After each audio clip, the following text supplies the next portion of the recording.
అంటే ఏటావాత మొత్తంగా చూస్తే ఈ ఎగ్జిట్ పోల్స్ ఎవరైతే సీరియస్గా అంటే ఇక్కడ స్టేట్ ఓరియంటేషన్తో మన రాష్ట్రం కానీ ఇక్కడ మాత్రమే ఫీల్డ్లో ఉండి ఇక్కడ రెప్యూటెడ్ సంస్థలుగా ఉన్న వాళ్ళు చేసిన వాటిలో పాజిటివ్ ట్రెండ్ అయితే కనిపిస్తుంది వైఎస్ఆర్ కాంగ్రెస్ పార్టీకి.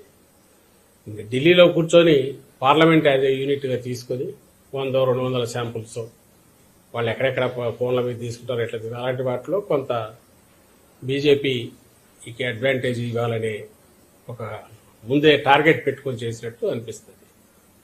సో ఏది ఏమైనా ఇంకా 48 అవర్స్ మనకు ఈ టైంకు ఐ థింక్ ఎల్లుండి మొత్తం ఈవీఎంలన్నీ ఓపెన్ అయిపోయింటే రిజల్ట్ కూడా ఆల్మోస్ట్ తెలిసిపోయి ఉంటుంది.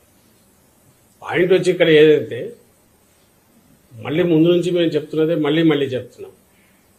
ఈ 5 ఏళ్లలో మా ప్రభుత్వం, జగన్మోహన్ రెడ్డి గారి ప్రభుత్వం, జగన్మోహన్ రెడ్డి గారు వ్యక్తిగతంగా ఆయన ఒక నాయకుడిగా ప్రజల్లోకి పార్టీని తీసుకెళ్లినంతగా కానీ లేదా ఒక కొత్త రకం విప్లవాత్మకమైన మార్పులు తీసుకురావడం కానీ వేటి ద్వారా అయితే పేదలందరూ కూడా బాగా లబ్ధి పొందారో ఆ లబ్ధితో ఆర్థికంగా వెసులుబాటే కాకుండా సాధికారత కూడా సాధించుకున్నారు.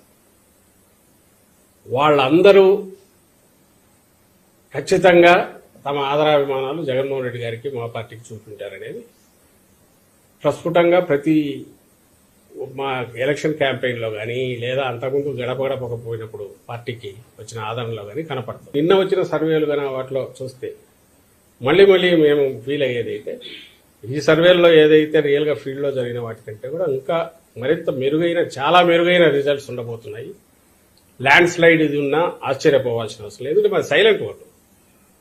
వేరే ఊర్ల నుంచి వచ్చిన వాళ్ళు అయినా కూడా హైదరాబాద్ కానీ బెంగళూరు కానీ ఎక్కడికైనా బతుకు తెరువు కోసం పోయిన వాళ్ళు అయినా ఎవరైతే జగన్మోహన్ రెడ్డి గారి వల్ల కంటిన్యూస్గా బెనిఫిట్ కావడమే కాదు, అది కంటిన్యూస్గా బెనిఫిట్ కావడము, దానివల్ల వాళ్ళ ఫ్యామిలీస్ అన్ని బాగుపడడం, ఈయన ఉంటేనే మరింత మాకు మేలు జరుగుతుంది అని అనుకోవడం వల్లనే గతంలో ఎన్నడూ లేనంతగా వచ్చారు ఇక్కడికి.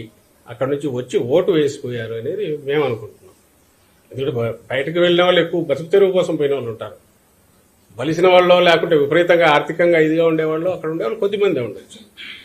అలాగే మహిళలు, పేద మహిళలు, వాళ్ళంతా వాయిస్ రైజ్ చేసి గట్టిగా అనకపోవచ్చు. వాళ్ళ ఓటు హక్కు ద్వారా, వాళ్ళ ఓటు హక్కు వినియోగించుకోవడం ద్వారా ఆ తీర్పు ఇప్పటికే చెప్పి ఉంటారు. అది ఈవీఎంలో ఉంది కాబట్టి సేమ్ ది రిఫ్లెక్ట్ అవుతుంది రేపు కౌంటింగ్లో అనేది గట్టిగా నమ్ముతున్నాం. ఇంతగా ఎందుకు చెప్తున్నామంటే ఈ ఎగ్జిట్ పోల్స్ పేరుతో కన్ఫ్యూజన్ క్రియేట్ చేయడానికి చేసే ప్రయత్నం కానీ ద్వారా రేపు కౌంటింగ్లో కొంచెం ఏదైనా వాళ్ళకు పై చేసుకోవాలనే ప్రయత్నం చేసే కుట్రలు ఏమైనా పంతున్నారేమైనా అనుమానం ఉందని చెప్తున్నాము.